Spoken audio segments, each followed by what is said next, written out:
Assalamualaikum warahmatullahi wabarakatuh. Mohon maaf mengganggu waktunya Bapak dan Ibu. Saya di sini memiliki tugas aksi nyata diseminasi budaya positif. Saya Siti Intan Fatima, CGP Angkatan 10 Kabupaten Subang. Nah, sebelum memulai kegiatan ini, kita mulai dengan ucapan Bismillahirrahmanirrahim.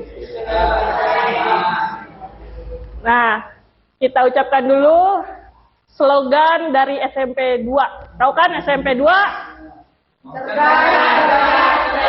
Lang, SMP 2 Ciasem, cerdas, cerdas, cerdas.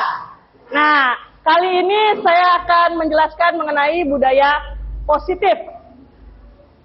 Shalom.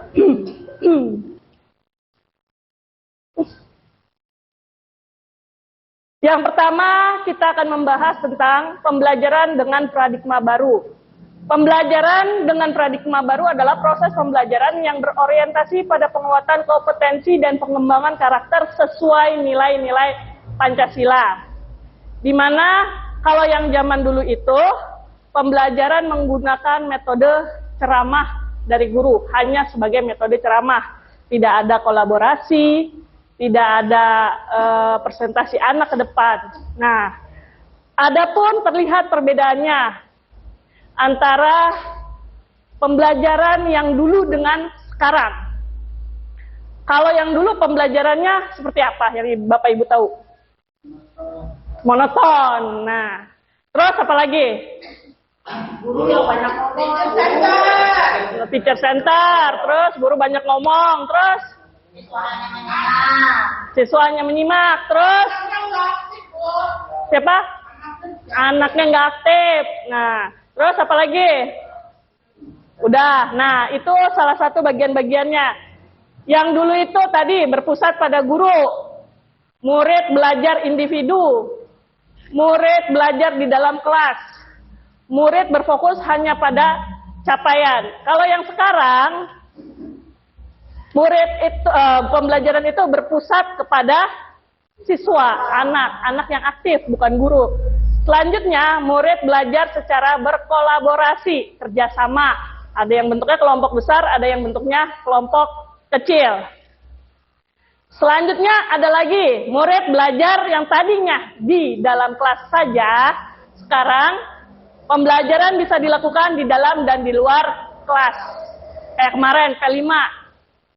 P5 itu salah satu pembelajaran yang ada di luar kelas. Kemudian kalau dulu murid itu berfokus hanya pada capaian KKM, kalau sekarang tidak. Mulai dari sikap, keterampilan, itu juga ada penilaiannya sendiri. Ada yang mau ditanyakan dulu? Lanjut. Nah, sekarang disiplin positif.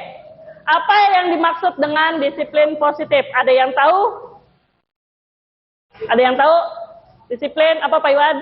Kebiasaan yang dilakukan tetapi berupa hal yang positif. Pembiasaan yang dilakukan tetapi hanya berupa hal positif. Boleh, betul ya. Tapi lebih jelas yang ini.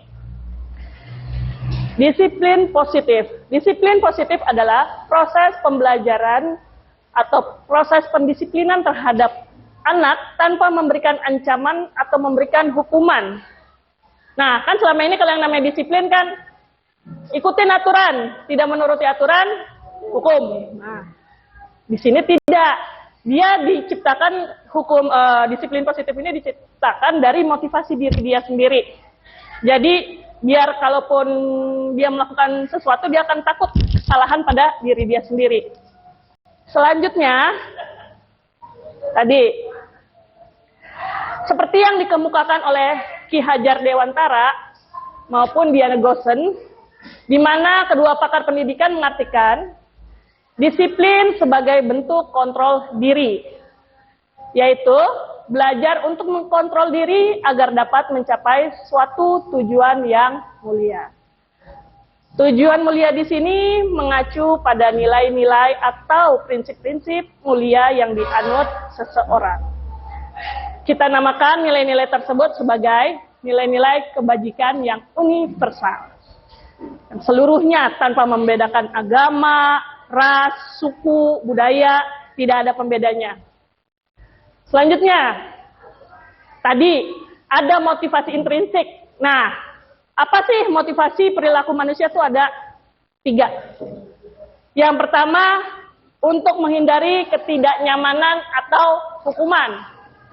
Biasanya, kalau yang dia lakukan berdasarkan takut hukuman, sifatnya hanya sementara. Besoknya kalau misalnya, nggak akan dihukum, aman. Besoknya pasti berbuat lagi. Itu yang disebut untuk menghindari ketidaknyamanan atau hukuman. Yang kedua, dulu ya, sabar.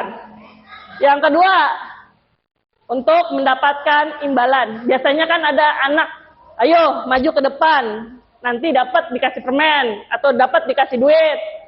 Bisa jawab dikasih apa yang dia inginkan lah. Kadang-kadang kan orang tua, anak prestasi, nanti kasih kado. Kayak gitu.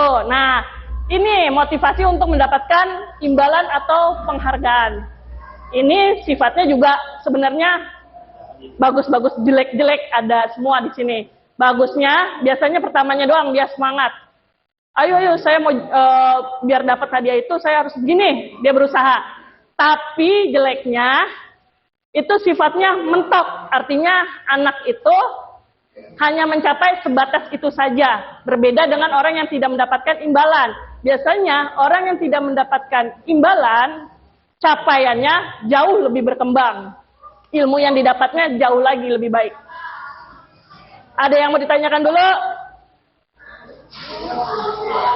Ada yang mau ditanyakan? Lanjut, oke. Motivasi perilaku manusia yang ketiga adalah untuk menjadi orang yang mereka inginkan dan menghargai diri sendiri dengan nilai-nilai yang mereka percayai. Misalnya, saya melakukan ini nanti supaya apa? Contoh, misalnya ada anak, kalau saya tidak belajar dengan benar, saya nanti akan jadi orang susah. Seperti itu. Jadi dia menghindari untuk tidak menjadi orang susah, dia akan berusaha atau memotivasi diri dia sendiri. Sehingga dia akan meraihnya lebih keras. Selanjutnya, dari berdasarkan motivasi itu, ada kebutuhan dasar manusia. Nih, gambar diagramnya kurang jelas ya? Jelas? Jelas, oke? Pertama, kebutuhan dasar manusia yang pertama adalah kebutuhan bertahan hidup. Kira-kira apa aja kebutuhan untuk bertahan hidup? Terus minum, terus rumah.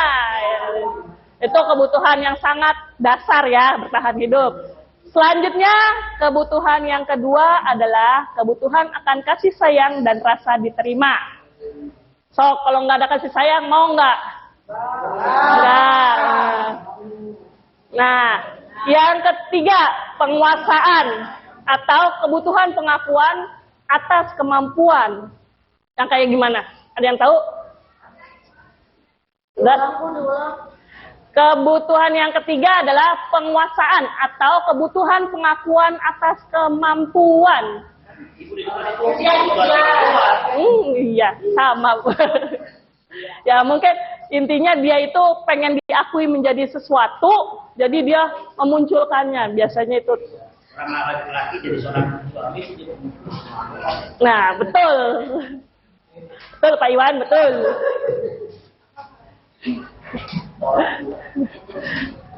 Selanjutnya, kebutuhan dasar manusia yang keempat, kebebasan atau kebutuhan akan pilihan. Pada dasarnya manusia itu ingin bebas memilih. Memilih apa yang disukai dia, apa yang menjadi keinginan dia, tanpa paksaan dari siapapun. Kadang-kadang kan suka ada orang tua yang memaksakan anaknya harus jadi ini. Nah, biasanya hasilnya tidak akan maksimal. Tidak sama sekali maksimal itu malah. Nah, yang terjadi malah anaknya akan males-males biasanya belajar. Kalau anak disuruh, kamu belajar yang benar biar jadi dokter. Malah biasanya dia, saya nggak mau jadi dokter, orang saya mau jadi pesepak bola misalnya. Jadi dia makin males-malesan biasanya belajarnya. Yang selanjutnya, kebutuhan akan kesenangan. Kebutuhan untuk merasa senang. Healing, betul. Terus, shopping. Terus, kuliner. eating gitu apa? Eating kuliner. Fishing. Nah, itu kebutuhan kesenangan. Biasanya kan ada ngelihat anak yang suka kebutuhan kesenangannya, misalnya kalau lagi bercanda suka-suka tiba-tiba lagi diam, temennya dijailin, tariklah jilbabnya, dijulekin lah palanya. Itu kadang-kadang dia tuh kebutuhannya akan kesenangannya kurang sebetulnya. Dia pengen nyari perhatian, caper, pengen happy-happy aja, lari-lari lah, ganggu-ganggu temennya. Itu pengakuan di diri dia, pengen diakui, pengen butuh kesenangan. Nah, ada 5 posisi kontrol dalam diri kita. Saya nggak bilang guru, soalnya ini posisi kontrol ini sebenarnya mencakup semua manusia. Yang pertama ada penghukum. Tugas penghukum ini tugas yang paling, posisi kontrol yang paling rendah. Kenapa paling rendah? Dia tidak menanyakan alasan kesalahan dari seorang anak, biasanya langsung ngejas. Misalnya ada anak terlambat. Kamu terlambat, lari 10 keliling langsung. Tidak ditanyakan apa alasan-alasannya. Selanjutnya posisi kontrol yang kedua. Pembuat merasa bersalah. Pembuat merasa bersalah biasanya ada kata-katanya, kamu nggak kasihan sama saya. Jadi anak ini akan terbebani, oh ini kesalahan saya. Kalau penghukum sifatnya dia akan kesalnya hari itu juga. Tapi kalau pembuat merasa bersalah, dia dipendam biasanya. Dan kesalnya lama untuk jangka waktu yang lebih lama. Itu yang lebih bahaya sebetulnya. Selanjutnya, posisi kontrol yang ketiga adalah sebagai teman. Nih, kadang-kadang ada kata-kata keluar yang untuk sebagai teman adalah, kita kan teman, masa sih nggak ngerjain tugas? Ada kan, kayak gitu kan biasanya. Nah, itu tuh dia menganggap sebagai teman. Jadinya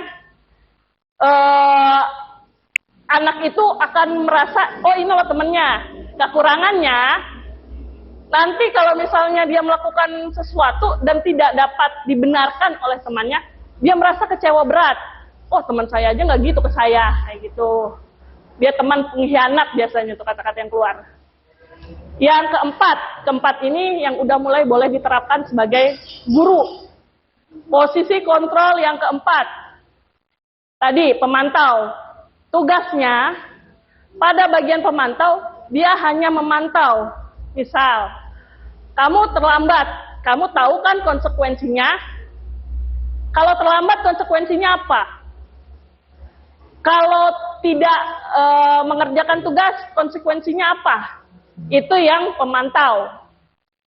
Selanjutnya, posisi kontrol yang kelima. Posisi kontrol yang kelima ini yang paling baik dari posisi kontrol, dari 4 posisi kontrol yang di atas. Kenapa yang paling baik? Posisi manajerial ini, manajer, dia mulai dari distabilkan dulu, nanti ada dah di segi 3 restitusi. Dia itu dicari dulu, kenapa ini anak alasannya terlambat, kenapa tidak mengerjakan tugas, terus gimana solusinya, dianggap dulu, distabilkan dulu, nanti ada langkah-langkah. Hah?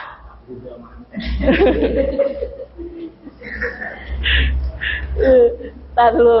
Nah, iya, tapi ya harusnya begitu. Nanya dulu pelan-pelan tingkatannya.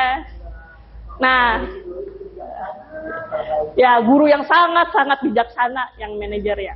Manajer. Anaknya juga jadi nyaman. Ya, jadi tentram, jadi betah sekolah. Yang penting kan betah ke sekolah dulu. Ini ngerjain tugas nggak apa-apa. Nah, itu yang bahaya. Nah, Selanjutnya ada soal dari yang tadi tugas-tugas. Kita cek. Seandainya ada soalnya, kamu terlambat lagi, push up 20 kali. Posisi kontrolnya yang mana? Menghukum. Kita lihat. Betul. Selanjutnya,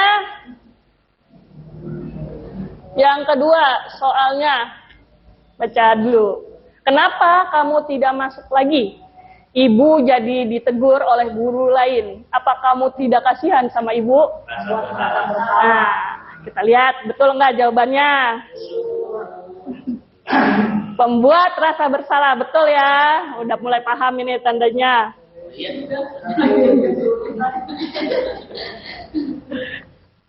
Yang ketiga, kenapa kamu tidak mengerjakan tugas?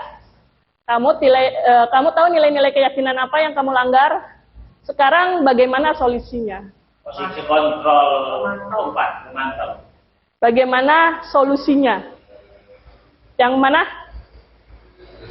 Yang jawabannya adalah manajerial. Manajer. Kan ada solusinya.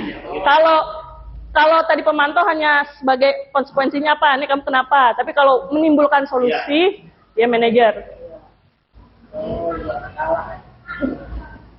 Yang selanjutnya, nah kita kan tadi ada posisi kontrol supaya anak disiplin tuh gimana? Ada macam caranya. Salah satunya dengan membuat keyakinan kelas. Ada istilahnya peraturan dan keyakinan kelas. Bedanya peraturan itu sebelumnya apa sih yang diketahui oleh Bapak Ibu? Tata tertib. Terus? Yang harus dipenuhi oleh semua siswa. Harus dipenuhi oleh semua siswa. Dan tidak bisa menawar lagi siswa. Tidak bisa menawar lagi. Ya, dibuatnya biasanya kan oleh beberapa pihak aja kan, diikuti oleh semua. Upload. Nah, ya. Oleh sekolah, siswa mengikuti aturan itu. Upload dari yang biasanya dari wali kelas ke anak. Kayak diwakilin lah. Nah, selanjutnya kita baca di sini ada istilahnya keyakinan kelas. Kalau keyakinan kelas berbeda dengan aturan. Keyakinan kelas merupakan sesuatu yang diterapkan di lingkungan kelas tersebut. Pembuatan keyakinan kelas melibatkan semua warga kelas melalui kegiatan curah pendapat. Jadi diskusi oleh seluruh anggota kelas. Kalau ada gurunya, ya gurunya juga. Muridnya ada 40, ya harus 40-40-nya ditanya. Selanjutnya, keyakinan kelas berupa pernyataan universal yang dibuat dalam bentuk kalimat positif. Keyakinan kelas tidak dibuat dalam jumlah banyak, sehingga mudah diingat dan dipahami oleh semua warga kelas. Contoh bentuk keyakinan kelas adalah seperti ini. Ini cara buatnya gimana? Kita kumpulin dulu anak-anak di kelas. Kita buat kesepakatan, kita kasih sticky note. Kamu mau membuat keyakinan kelasnya apa aja? Dengan kalimat-kalimat atau bahasa-bahasa positif. Tidak boleh ada kata-kata jangan, dilarang. Pokoknya tidak ada kata-kata negatif. Nah, setelah itu, setelah anak menuliskan di sticky note, tempelkan di papan tulis. Setelah kita tempelkan di papan tulis, kita bacakan kelompoknya yang mana saja. Nah, nanti kalau misalnya ini udah setuju keyakinan kelasnya, kita buat lagi. Kalau dia melanggar ini, konsekuensinya apa? Jadi, jangan kita yang menentukan konsekuensi dan jangan kita yang membuat aturan. Biar anak itu timbul motivasi intrinsik dalam dirinya. Sehingga dia akan bertanggung jawab sendiri akan perbuatan dan tingkah laku yang mereka lakukan. Biasanya dia akan jadi, oh iya ya kemarin saya buat perjanjian ini, makanya saya nggak akan melanggar gitu biasanya. Nah, tadi ada posisi kontrol kan nih. Nah, di sini ada segitiga restitusi. Yang pertama adalah menstabilkan identitas. Yang kedua, validasi tindakan yang salah. Yang ketiga adalah menanyakan keyakinan. Kalau yang menstabilkan identitas, biasanya kata-kata yang pertamanya datar teh, kamu salah, tapi semua orang pasti pernah salah. Ibu juga pernah salah, itu yang stabil. Biar dia tidak emosi dulu, biar ditahan dulu emosinya, supaya dia mengungkapkan apa yang menjadi alasan dia. Selanjutnya, yang validasi tindakan yang salah. Biasanya kita tanya, kamu melakukan ini karena apa? Alasannya apa? Pasti ada alasannya kamu melakukan ini. Itu yang validasi tindakan yang salah. Untuk mencari tahu tindakan salah dia karena apa. Nah, yang ketiga, menanyakan keyakinan. Biasanya sesudah stabilkan, menanyakan tindakan validasi tindakan yang salah, baru yang terakhir menanyakan keyakinan. Tadi kan ada keyakinan kelas, itu kita tanyakan kembali. Kenapa dia melakukan itu, kita tanyakan. Pelanggaran keyakinan kelas yang mana yang dia langgar. Nah, terus bagaimana cara konsekuensi yang akan dia lakukan ketika dia melanggar hal tersebut. Nanti baru ada solusinya. Contoh, di sini ada kasus. Musfiatul mengambil uang temannya dengan paksa. Kemudian temannya melaporkan kepada saya selaku wali kelasnya karena uangnya diambil. Nah, ini contoh videonya. Terlihat.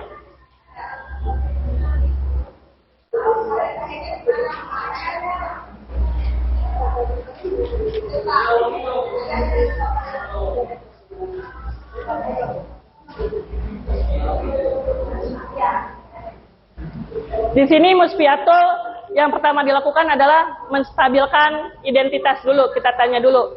Kita katakan dulu tidak apa-apa, semua orang melakukan sebuah kesalahan. Kita tenangin dulu dia supaya emosi dia tidak memuncak. Kadang ada kan anak kalau nggak distabilkan dia langsung marah-marah. Ya siapa yang bilang bu? Gitu kan malah langsung nuduh temennya. Nah itu kita tahan dulu di situ. Nah di sini dia akan mengaku sendiri nantinya. Yang tujuan validasi ini untuk dia mengaku. Nah kan akhirnya validasi tindakan salah. Selanjutnya yang kedua harus stabil, baru validasi tindakan salah. Kita tanyakan alasan dia melakukan tindakan tersebut karena apa. Kita harus tahu alasan-alasannya dulu. Nah, kemudian kita tanyakan keyakinan kelasnya. Apa keyakinan kelas yang telah kita buat? Sehingga kita bimbing, bukan kita yang memberikan solusi, tapi kita membimbing dia menemukan solusi untuk diri dia sendiri, menyelesaikan permasalahan yang dihadapi.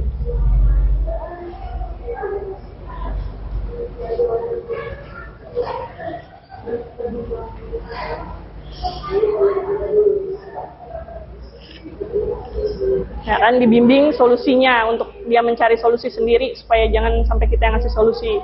Supaya dia bertanggung jawab, jadi mandiri dan bertanggung jawab di sini anak.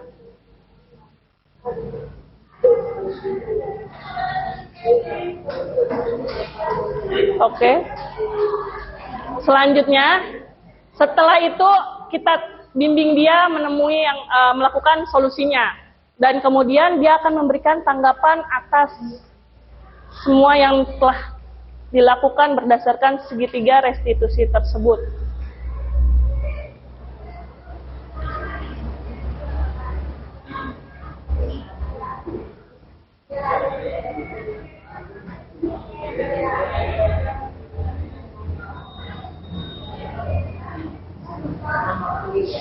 Ya, dia jadi mengakui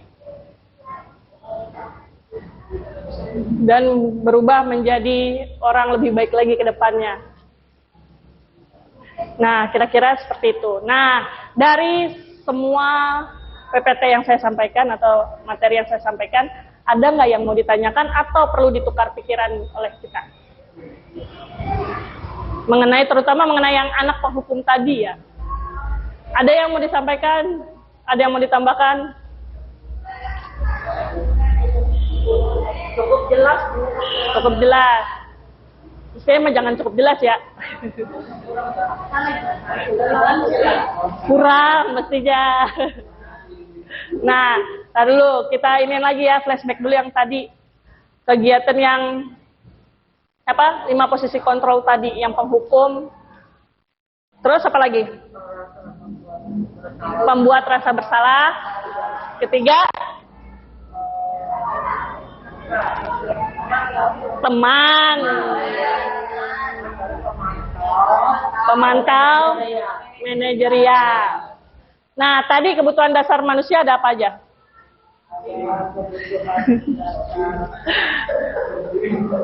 Apa? Kebutuhan dasar.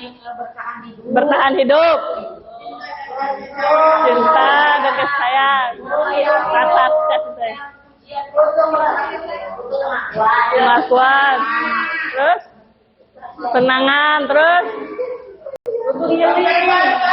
Kebebasan. Nah, selanjutnya tadi motivasi diri apa aja? Motivasi yang tadi 3 motivasi. Motivasi yang tadi nih. Motivasi perilaku manusia.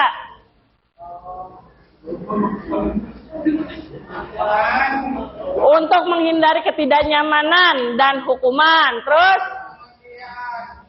Apa Bu Lala?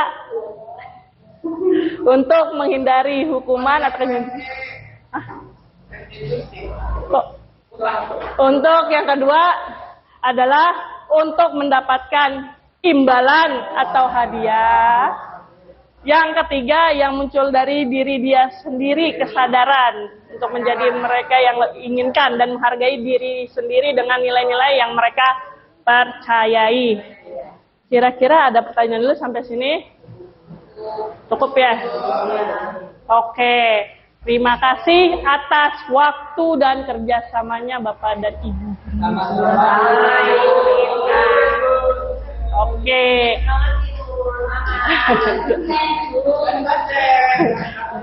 Oke, untuk terakhirnya saya minta lagi slogan dari SMP 2 Ciasem. Oke? SMP 2 Ciasem. Cerdas, cerdas. Terima kasih. Assalamualaikum warahmatullahi wabarakatuh. Terima kasih semuanya. Berdoa dalam hati mulai.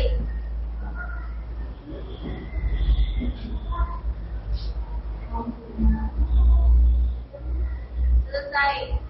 Dia berdiri memberi salam.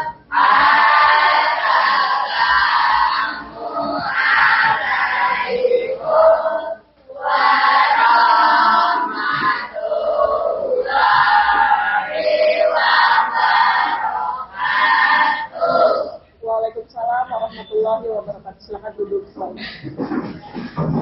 Yang nggak masuk siapa ini sekarang? Tinggal nanti suruh masuk besok.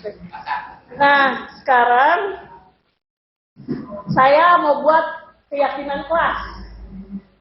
Langkah pertamanya, kamu harus tahu dulu apa peraturan tentang keyakinan kelas. Tahu nggak bedanya peraturan dengan keyakinan? Kalau peraturan, lebih cenderung kalau tidak melakukannya, kalian langsung dapat hukuman. Kalau keyakinan kelas,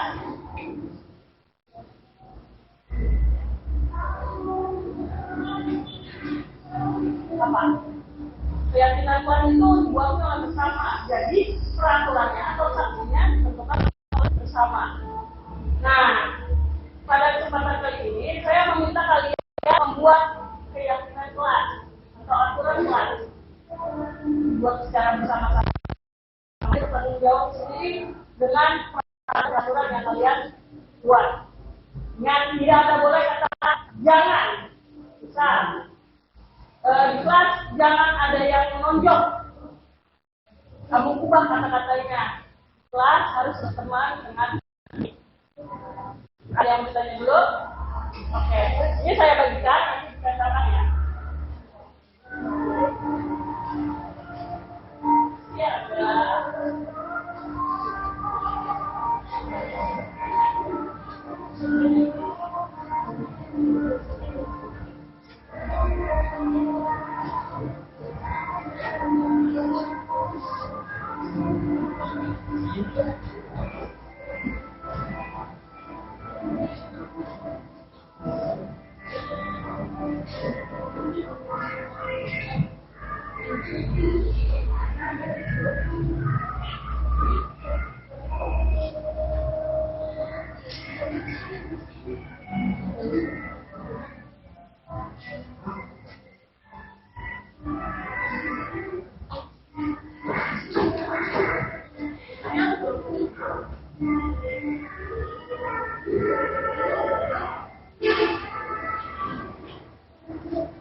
Kalau pikirnya baik-baik, apa yang mau kamu ceritakan kelas ini, suasana yang seperti apa?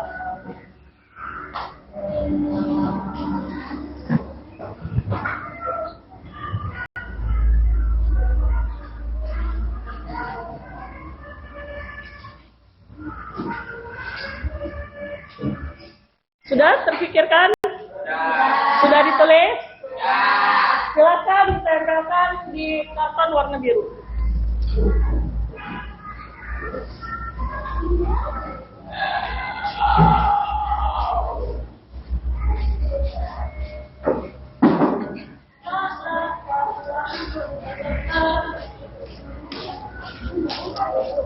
Ya, nempel Bu, kapan bisa.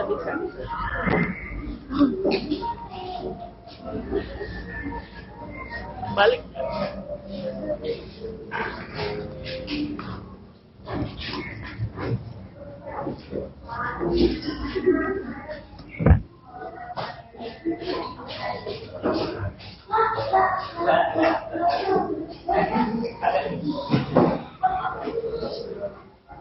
Balik lagi.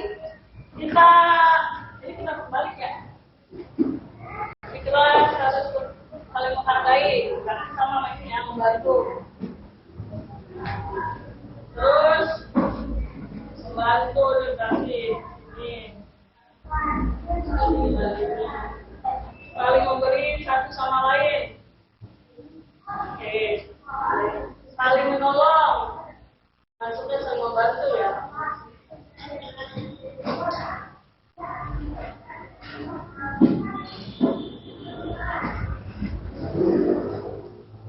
Berteman dengan baik, damai, saling membantu.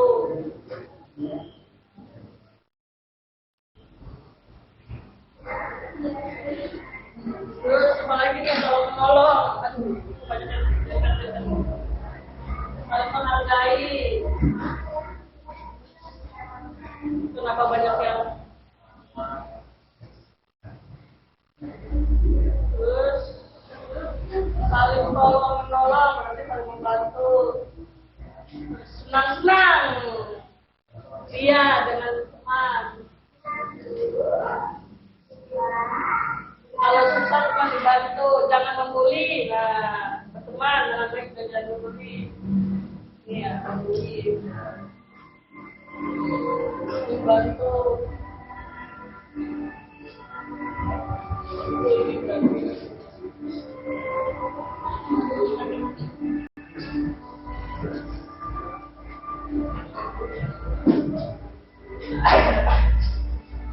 Oke, di sini kita dapat menempatkan 5 keyakinan kelas. Yang pertama, di kelas harus berteman baik.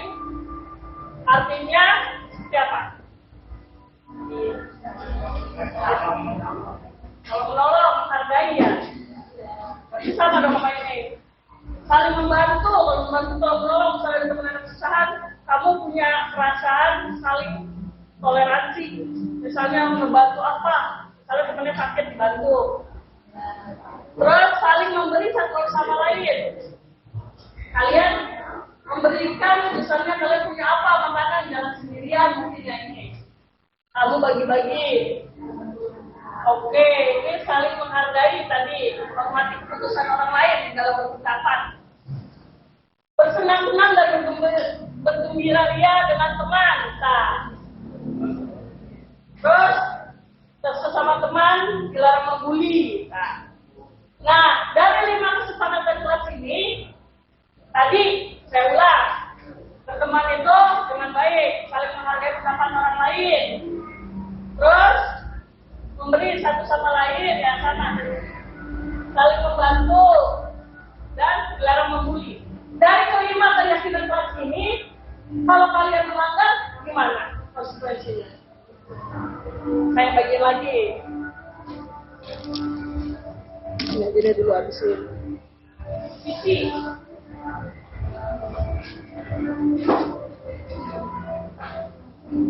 Ini konsekuensi yang kita sepakati bersama. Kalau misalnya membuli seperti apa? Ya, kalau membuli sanksinya apa? Terus tadi kalau yang tidak menghargai teman, ya konsekuensinya ada apa? Kita maafkan atau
silakan kalian isi satu.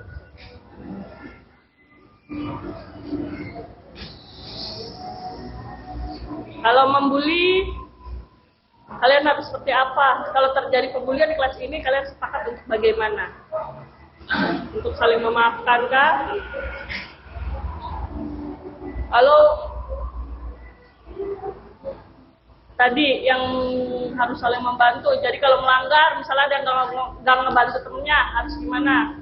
Minta maaf atau langsung bantu atau? Terus kalau yang menghargai, misalnya nggak menghargai, setiap temannya berpendapat, jelek pendapatnya. Nah, pelanggaran kan itu. Terus kamu mau ngasih konsekuensinya seperti apa? Nah, tulis sama apa? Oke.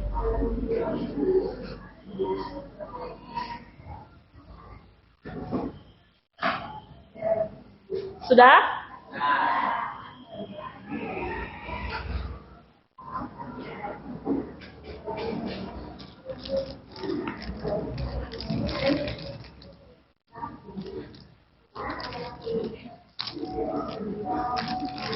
Kalau udah silakan ditempel di warna merah.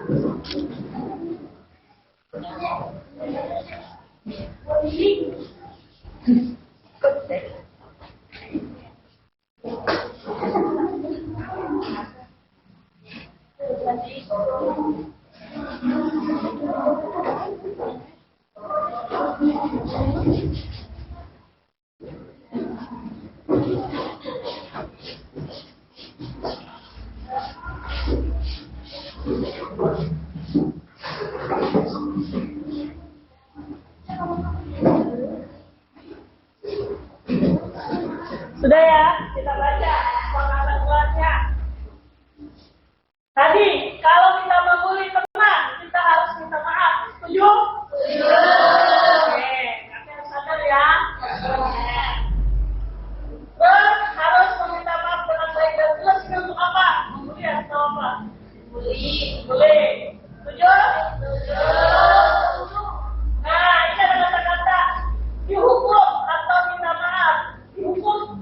nggak? Boleh. Sama temennya boleh nggak? Boleh. Boleh. Tadi kan kita mencari solusi bersama.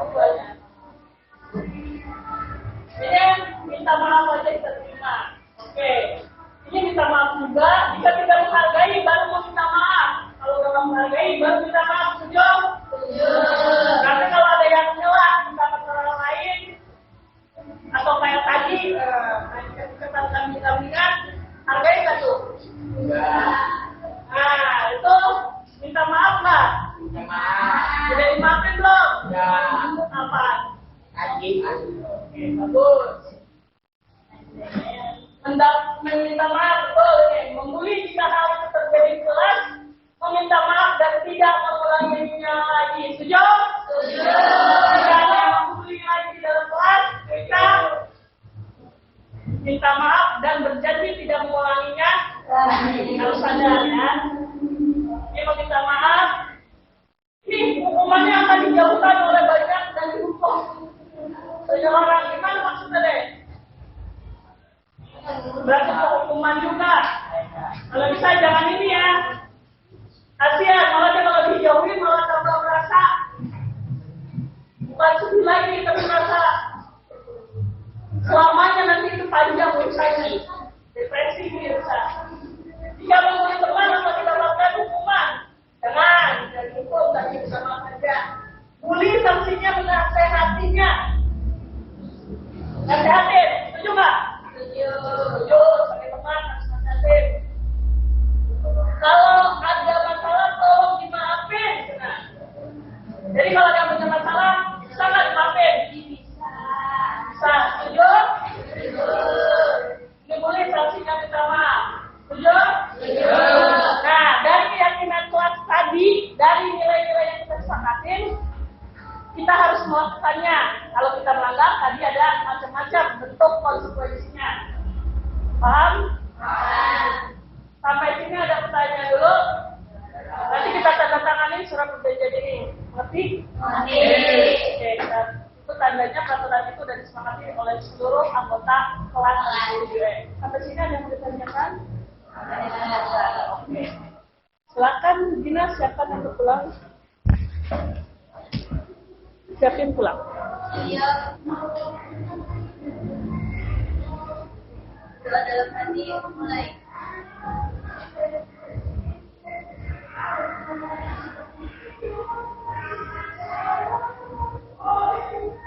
Selesai. Dia berdiri memberi salam. Assalamualaikum warahmatullahi wabarakatuh. Waalaikumsalam warahmatullahi wabarakatuh. Sok silahkan.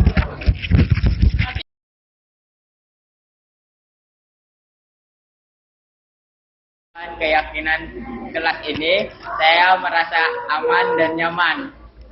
Tanggapannya semoga ini dapat berjalan ke depan. Bukan keyakinan kelas ini, saya belajar dengan aman dan nyaman. Semoga saya belajar dengan aman dan nyaman selama Keyakinan kelas ini, saya merasa aman dan nyaman. Tanggapannya semoga ini dapat berjalan ke depan. Waalaikumsalam, silakan duduk Mas Fiatul. Apa kamu tahu mengapa Ibu panggil ke sini? tidak, Bu. Saya dapat laporan. Katanya kamu memalak temanmu. Iya, Bu, tadi saat di kelas. Oh, begitu. Saya yakin tidak ada orang yang sempurna di dunia ini, termasuk kamu dan saya. Kamu sudah baik, mau mengakui kesalahan yang sudah kamu lakukan. Iya, Bu, saya minta maaf. Kamu melakukannya bukan tanpa suatu alasan tertentu. Alasannya apa kamu melakukan itu? Karena saya tidak punya uang, Bu, untuk membeli kuota, jadi saya memutuskan untuk memalak Tiara, Bu. Tindakan itu benar atau salah menurut kamu? Salah, Bu, saya memaksa mengambil milik orang lain tanpa izin. Tindakan kamu kira-kira sesuai dengan nilai-nilai dan keyakinan kelas yang kita sepakati tidak? Tidak, Bu, biasanya juga saya tidak pernah, Bu. Tetapi karena saya butuh, uang, makanya saya bertindak seperti itu, Bu. Ada pula keyakinan yang kita sepakati yang perlu kita jalankan bila kita tidak menghormati orang lain dengan mengambil hak atau barang milik orang lain secara paksa, bukan? Saya akan mengembalikan uangnya dan meminta maaf kepada Tiara, Bu. Bagus. Ibu pasti akan dengan senang hati membantu kamu agar bisa bermaafkan dengan Tiara. Terima kasih ya, Bu. Sekarang kamu ingin menjadi orang seperti apa? Menjadi orang yang bisa menghargai teman dengan tidak mengganggunya, Bu. Baik, kalau begitu. Sekarang mari kita berdiskusi bagaimana solusinya agar kamu tidak perlu memalak orang lain lagi untuk membeli kuota. Saya mungkin tidak akan sering main game online lagi, Bu. Saat sedang jenuh, jadi kuotanya nggak akan cepat habis. Bagus kalau begitu. Mungkin kamu juga bisa melakukan hal yang lebih berguna lagi, seperti membantu orang lain saat jenuh, atau berbincang bersama teman-teman. Benar, Bu. Mungkin dengan begitu saya tidak lagi melakukan hal itu. Semoga kamu bisa mengambil hikmah atas kejadian ini ya. Ya, Bu. Terima kasih ya, Bu. Assalamualaikum. Terima kasih saya ucapkan kepada Bu Intan. Saya menyadari memalak teman itu adalah tindakan yang salah karena mengambil hak orang lain secara paksa. Saya berkomitmen untuk tidak mengulangi lagi di masa depan. Saya juga menyadari pentingnya menghormati keyakinan kelas dan telah disepakati bersama.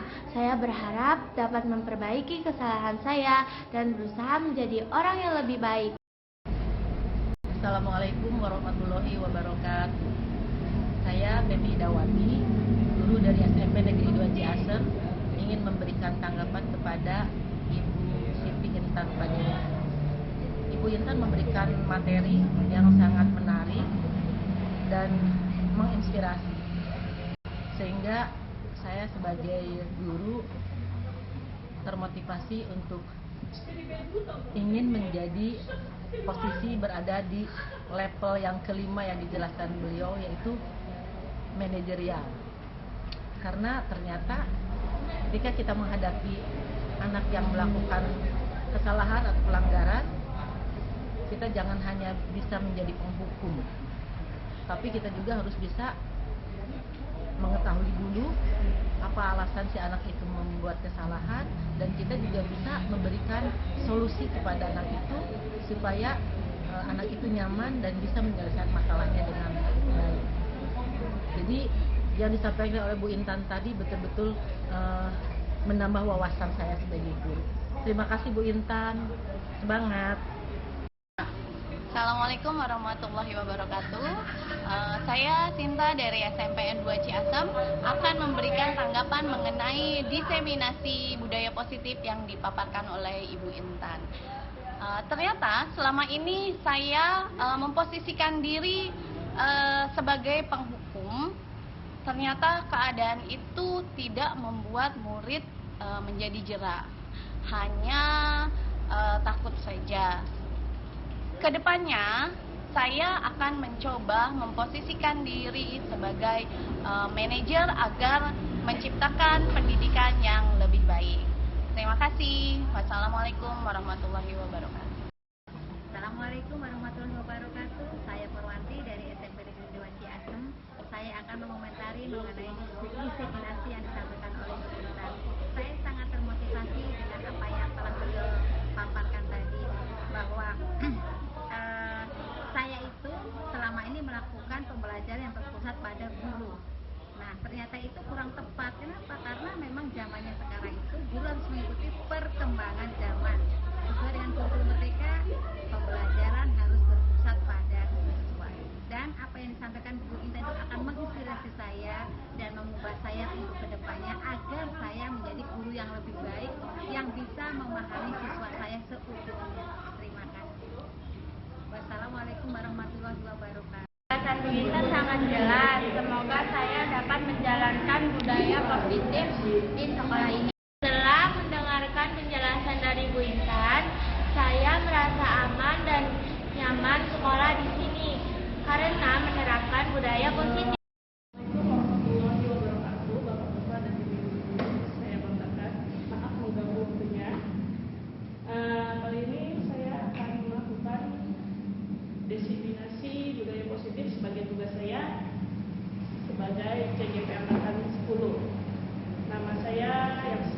Bapak Ibu sudah ketahui, nama saya Siti Intan Fatima. Saya bekerja di SMP Negeri 2 Ciasem. Yang pertamanya saya ingin menjelaskan mengenai pembelajaran dengan paradigma baru. Di mana pembelajaran dengan paradigma baru adalah proses pembelajaran yang berorientasi pada penguatan kompetensi dan pengembangan karakter yang sesuai nilai-nilai Pancasila melalui kegiatan pembelajaran di dalam dan di luar kelas. Jadi tidak hanya di dalam kelas lagi seperti zaman dulu, ada lagi pembelajaran yang dilakukan juga jadinya ada di dalam, bisa juga jadi di luar dilaksanakan. Nah, perbedaannya akan terlihat di sini. Pembelajaran dengan paradigma baru. Pada dulu, pembelajaran itu hanya berpusat pada guru. Kalau sekarang kan berpusat pada siswa. Selanjutnya, dulu murid belajar dengan individu, jadi dia tuh belajar dengan seorang. Kemampuannya jadi ini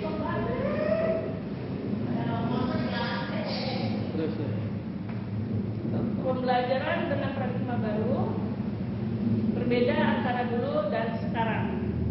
Yang dulu pembelajaran itu dilakukan berpusat pada guru atau teacher center. Jadi apa-apa semua dilakukan oleh guru, ceramah, menjelaskan dan lain-lainnya.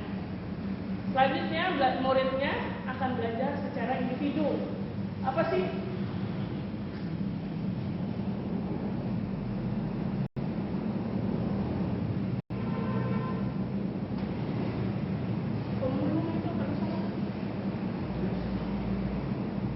Nah, sekarang pembelajaran itu paradigma pembelajaran baru, salah satunya lagi murid belajar secara individu. Pembelajaran dan paradigma baru yang selanjutnya adalah murid belajar secara individu. Secara individu di sini dikatakan di mana murid tidak ada kerjasama atau tidak ada kolaboratif dengan murid lainnya. Jadi nggak ada kerjasama, nggak ada tukar pikiran, nggak ada dapat masukan dari teman-temannya. Selanjutnya, kalau dulu pembelajarannya itu kan hanya monoton, bilang wah saja, malah kalau pembelajaran dilakukan di luar kelas malah diomelin. Kenapa sih kalau pembelajaran di luar atau bisik gitu di luar kelas tuh masuk. Nah tuh. Selanjutnya, murid yang dulu adalah berfokus hanya pada nilai capaian atau yang biasa disebut dengan KKM. Nah, pada nilai KKM ini, jadi si siswa tuh hanya dituntut, ayo kamu harus capai KKM. Padahal sebenarnya nilai itu bukan hanya dari sebuah nilai KKM. Nah, makanya dari semua pembelajaran yang dulu ini dirubahlah ke paradigma baru, di mana yang sekarang murid itu menjadi student center atau pusat pembelajarannya. Yang tadinya hanya dari guru aja, sekarang murid yang mengorek sendiri materi yang ada buku atau di mana, bisa dari YouTube, bisa dari pengalaman dia, bisa dari teman-teman dia. Itu ya Pak Devi ya. Nah, sekarang murid belajar secara berkolaborasi. Tadi dia ada diskusi kelompok. Jadi tidak sendiri lagi. Jadi tidak, ayo jawab sendiri. Tapi sekarang ada kelompok. Jadinya diajarkan dia gimana caranya kerjasama, yang maju ke depan nanti mempresentasikan jawaban. Dia ngasih diberi tanggapan, dikasih tanggapan, itu caranya gimana. Nah, yang selanjutnya adalah murid sekarang itu tidak hanya belajar di dalam kelas. Murid sudah bisa melakukan pembelajaran di luar kelas. Misal kayak kemarin kan P5 ini luar kelas, bisa dia itu membuat produk seperti itu kan dia harus cari ke sana sini. Nah, itulah yang diharapkan ya dari pembelajaran mereka ini, yang sesuai yang diharapkan Hajar Dewantara. Oke, selanjutnya sekarang murid tidak hanya dinilai dari KKM, murid tidak hanya dinilai dari KKM atau capaiannya, tetapi murid juga dinilai dari dia berproses, dari sikap dia, dari keterampilan dia, itu semua dinilai. Apakah ada perkembangannya? Jadi kadang-kadang kan ada anak ibu itu kan nilainya ini bagus, tapi kan saya berusaha juga kok, saya yang nilai itu bagus, tapi yang saya yang berusaha jelek, saya tetap aja nilai saya jelek, saya capek-capek mikir, saya nggak mau mikir, biasanya terjadi seperti itu. Makanya berubah di sini. Di paradigma baru ini, murid dilihat dari prosesnya dia, jadi tidak ada berat sebelah lagi ya. Diharapkan seperti itu. Nah, selanjutnya disiplin positif. Ada yang tahu nggak disiplin positif itu apa? Pak Dendi tahu nggak disiplin positif itu apa? Hah? Suaranya tuh. Tahu. Pak Dendi tahu apa itu disiplin positif? Enggak, Bu. Disiplin apa Pak Dendi? Disiplin itu taat aturan. Oke. Nah, sekarang saya jelaskan lagi. Hah? Apa-apa? Ih, harus ada artis ya terus nih. Nah, disiplin positif adalah proses pendisiplinan terhadap anak tanpa memberikan ancaman atau memberikan hukuman. Dengan menerapkan disiplin positif, guru dapat meningkatkan kesadaran siswa dalam membentuk karakter yang positif. Karakter yang positif itu seperti apa? Apa Pak Dendi karakter yang positif itu? Ya, karakter yang baik yang diharapkan, yang kita impikan, bukan karakter yang nyeleneh atau keluar dari nilai-nilai kebajikan yang bisa ada. Selanjutnya, nah, disiplin positif yang dikemukakan oleh Ki Hajar Dewantara maupun Dian Gosling, di mana kedua pakar pendidikan mengatakan